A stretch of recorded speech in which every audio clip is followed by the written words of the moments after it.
ஜோதிடம் ஓர் ஆய்வு. gopuram.tv.com நேயர்களுக்கு வணக்கம். தொடர்ந்து உங்களுடைய கேள்விகளுக்கு தான் பதில் சொல்லிக்கிட்டு இருக்கேன். ஒருத்தர் ரொம்ப அழகாக ஒரு கேள்வி கேட்டிருக்காரு. விவாகரத்துக்கு காரணம் கிரகங்களா மனங்களான்னு கேட்டிருக்காரு. ரொம்ப அருமையான ஒரு கேள்வி. இதுக்கு முன்னாடி இந்தியாவில் விவாகரத்து அப்படின்னா அப்படி ஒன்று நடந்ததே இல்லை. ஒரு பெண் வாழாமல் வீட்டுக்கு வந்துட்டா அதை விட ஒரு கொடுமை அவளுக்கு வேற எதுவுமே கிடையாது. வாழா வெட்டி அப்படின்னு சொல்லி அவளுக்கு எவ்வளோ அவமரியாதைப்படுத்த முடியுமோ படுத்தி அவளை அந்த மாதிரி தான் வச்சுருந்தாங்க. கல்யாணம் பண்ணி பெண் தன்னுடைய கணவன் வீட்டுக்கு போயாச்சு அப்படின்னா தாய் வீட்டார் என்ன சொல்லி அனுப்புவாங்க, நீ எப்போ என் வீட்டுக்கு வந்தாலும் கணவனோட வரணும், கணவனோட திருமணம்.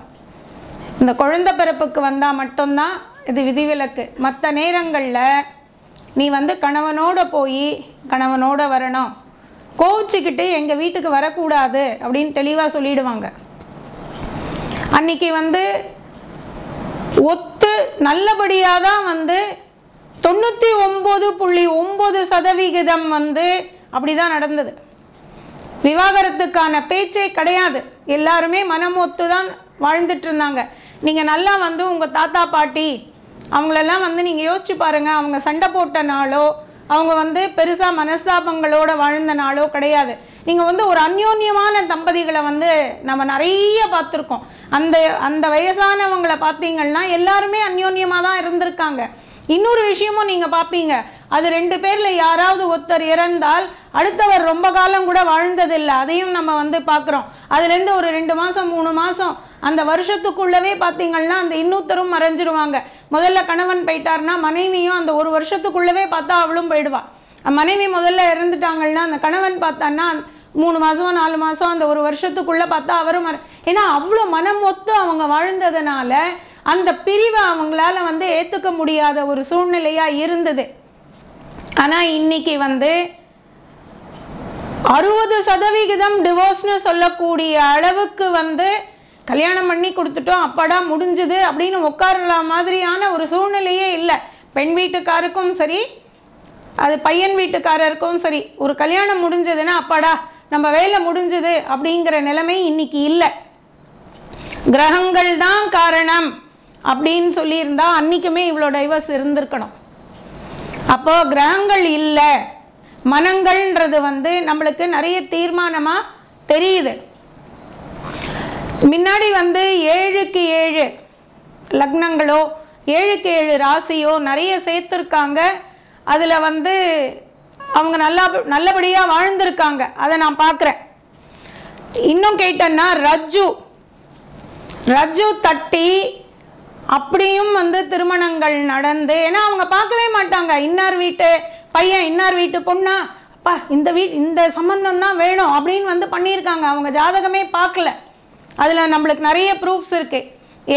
என்னுடைய குடும்பத்திலேயே எடுத்துக்கிட்டோன்னா எங்கள் முன்னோர்கள்லாம் நிறைய பேர் ஜாதகம் பார்த்தெல்லாம் கல்யாணம் பண்ணினதே கிடையாது. ஆனால் எல்லாருமே சிறப்பாக தான் வாழ்ந்திருக்காங்க. எத்தனை உங்களுக்கு ஜாதகம் ப்ரூஃப் வேணும்னு கேளுங்க, கொடுக்குறேன். ரஜ்ஜுல கல்யாணம் பண்ணி நல்லா இருந்தவங்க இருக்காங்க. 7க்கு 7 நான் வேண்டவே வேண்டான்னு நான் இதுக்கு முன்னாடி எபிசோடில் நான் பேசியிருக்கேன். ஆனால் 7க்கு 7 உங்களுக்கு எத்தனை பேர் ப்ரூஃப் வேணும்னு கேளுங்க, நான் கொடுக்குறேன். கண்டிப்பாக நல்லா வாழ்ந்திருக்காங்க. ஆனால் இன்றைக்கி நம்மளுக்கு சேர்க்க பயமாக இருக்குது. ஏன்னா 180 டிகிரிஸில் இருக்குன்னும் பொழுது கான்ட்ராஸ்ட் ஐடியாஸ். அப்போ ஒருத்தர் ஒன்றை சொன்னால் கிழக்குன்னு சொன்னால் இன்னொருத்தர் மேற்குன்னு சொல்லக்கூடிய நிலைமையில் இருக்கு. ஒருத்தர் இட்லின்னு சொன்னால் இல்லை வேண்டாம் பூரின்னு சொல்லக்கூடிய நிலைமையாக இருக்கு.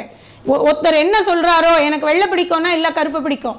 அப்போ அந்த கான்ட்ராஸ்டாகவே 2 பேரும் இது பண்ணுறதுனால இன்னைக்கு இந்த பெண்களுக்கு ஈகோ அப்படின்னு ஒன்று ரொம்ப பிரம்மாண்டமாக வந்திருக்கு. அவங்களுக்கு சம்பாதிக்கிறோம், நம்ம காலில் நம்மளால் நிற்க முடியும் அப்படிங்கிற ஒரு இது வந்ததுனால விட்டு கொடுக்கணுங்கிற எண்ணம் கம்ப்ளீட்டாக போயிடுது. நீ என்ன சொல்கிறது நான் என்ன கேட்கறதுங்கிற அளவுக்கு வந்துடுது. பெண்ணை பெற்றவங்களும் அதுக்கு அந்த மாதிரி நிறைய உபதேசம் பண்ணுறாங்க. நீ என் வீட்டில் நீ ராணி மாதிரி இருந்தவ, நீ ஏன் போய் அங்கே கஷ்டப்படணும், அவங்களுக்கு ஏன் நீ வந்து வணங்கி போகணும், வேண்டாம், நீ வா என் வீட்டுக்கு திரும்பி வா, நான் உன்னை ராணி மாதிரி வச்சுக்கிறேன் அப்படிங்கிற உபதேசங்கள்லாம் நிறைய கேட்குறோம். ஒரு தவறான உபதேசம்னா கூட அந்த மாதிரி பண்ணுறாங்க. ஏன்னா எனக்கு கவுன்சிலிங்க்கு நிறைய வருது, நான் நிறைய பார்க்குறேன்.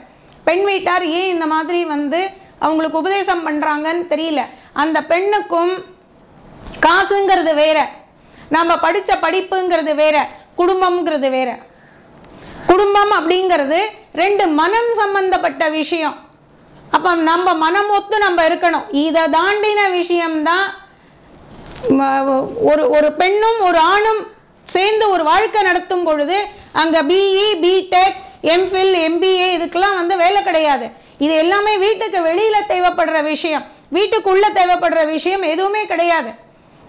ஒரு பிஹெச்டியும் ஒரு எம்பிஏவும் கொடுத்தனம் பண்ணல, ஒரு ஆணும் பெண்ணும் தான் கொடுத்தனம் பண்ணுறோம்.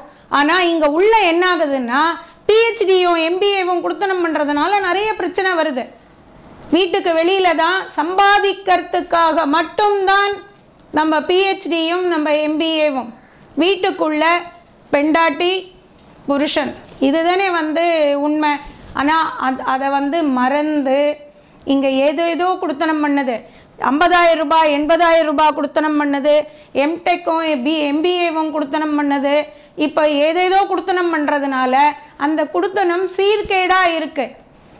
ஆணும் பெண்ணும் மனம் ஒத்து மனசை வந்து ஒத்தருக்கொத்தர் பரிமாறி கொடுத்தனம் பண்ணும் பொழுது சந்தோஷம் மிஞ்சுது. இங்கே அது இல்லாதப்ப என்னதான் கிரக அமைப்புகள் நல்லா இருந்தால் கூட சீர்கெட்டு போகுது. கிரகங்கள் நல்லா தான் இருக்கு, ஆனால் மனம் கோணலாக இருக்கும் பொழுது சீர்கெட்டு போகுது. அன்னைக்கு கிரகங்கள் கோணலாக இருந்தால் கூட மனம் ஒத்து போனதுனால என் புருஷன் சொல்கிறது தான் கரெக்டு அப்படின்னு வந்து அவள் மொத்தமாக புருஷன் கையில் கொடுத்து ஒரு குடுத்தனம் பண்ணதில் குடுத்தனம் நல்லா வந்ததா, நல்லா வரலையா, பணம் சம்பாதிச்சாங்களா, பங்களா கட்டினாங்களா, இல்லை. ஆனால் மனம் ஒத்து அருமையான ஒரு குடும்ப வாழ்க்கையை அவங்க வாழ்ந்துட்டு போயிருக்காங்க. அதில் நம்ம எந்த விதத்துலையும் வந்து சந்தேகம் கிடையாது. சந்தோஷமான வாழ்க்கையை வாழ்ந்தாங்க. இன்னைக்கு பங்களா வருது, கார் வருது, பதவி வருது, நல்ல குவாலிஃபிகேஷன் இருக்குது, போட்டுக்கலாம் பேர் பின்னாடி வந்து 26 எழுத்தையும் வந்து 32 தடவை மடக்கி போட்டுக்கலாம் குவாலிஃபிகேஷன். ஆனால் குணம் கெட்டு போகுது, மனம் கெட்டு போகுது, அப்போது வாழ்க்கை கெட்டு போகுது. தெளிவாக புரிஞ்சுக்க வேண்டிய விஷயம், எல்லாத்தையும் வீட்டுக்கு வாசலில் வச்சுருங்க. குவாலிஃபிகேஷன் வந்து நம்மளுக்கு வந்து குடும்பம் நடத்துறதுக்கு இல்லை, குணம்தான் குடும்பம் நடத்தும். குவாலிஃபிகேஷன் எல்லாம் வெளியில் வச்சுட்டு மனம் ஒத்து குடும்பம் நடத்தினால் கிரகங்களை தாண்டி நல்வாழ்க்கை நிச்சயமாக அமையும். இதுக்கு முன்னாடி அமைஞ்சிருக்கு. அந்த மாதிரியான ஜாதகங்கள் நிறைய நம்ம பார்க்குறோம், மனமொத்த தம்பதிகளை நம்ம பார்க்குறோம். அதனால் கிரகங்களை விட மனம்தான் இதுக்கு ரொம்ப முக்கியம் அப்படிங்கிறது ஒரு தீர்மானமான விஷயம்.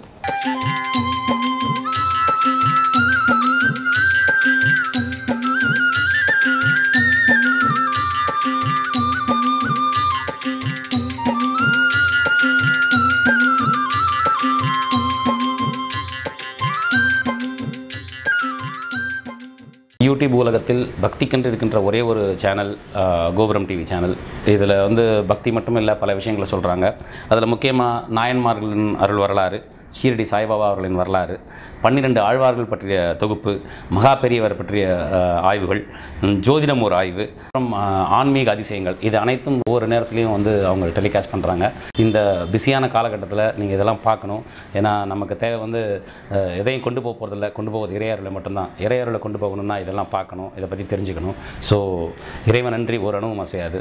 ஸோ தயவு செஞ்சு எல்லோரும் வந்து கோபுரம் டிவி சேனலை சப்ஸ்கிரைப் பண்ணுங்கள், லைக் பண்ணுங்கள், ஷேர் பண்ணுங்கள். விதம் விதமான பக்தி நிகழ்ச்சிகளை உங்களுக்காக தந்து கொண்டிருக்கிறது உங்கள் கோபுரம் டிவி. உங்களுக்கு பிடித்த நிகழ்ச்சிகளை லைக் செய்யுங்கள், உங்களுக்கு பிடித்த மாணவர்களுக்கு ஷேர் செய்யுங்கள். மேலும் சப்ஸ்கிரைப் செய்வதோடு மட்டுமல்லாது அருகில் இருக்கும் பெல் பட்டனை கிளிக் செய்து கோபுரம் டிவி நிகழ்ச்சிகளை உடனுக்குடன் தெரிந்து கொள்ளுங்கள். மற்றும் ஒரு மகிழ்ச்சியான செய்தி, கோபுரம் டிவி ஆப்பை கூகுள் பிளே ஸ்டோரில் ஃப்ரீ டவுன்லோட் செய்து கோபுரம் டிவி நிகழ்ச்சிகளை தொடர்ந்து கண்டுகளியுங்கள், பாருங்கள், ரசியுங்கள், பரவசமடையுங்கள். gopuramtv.com. பக்தி பக்திமயம்.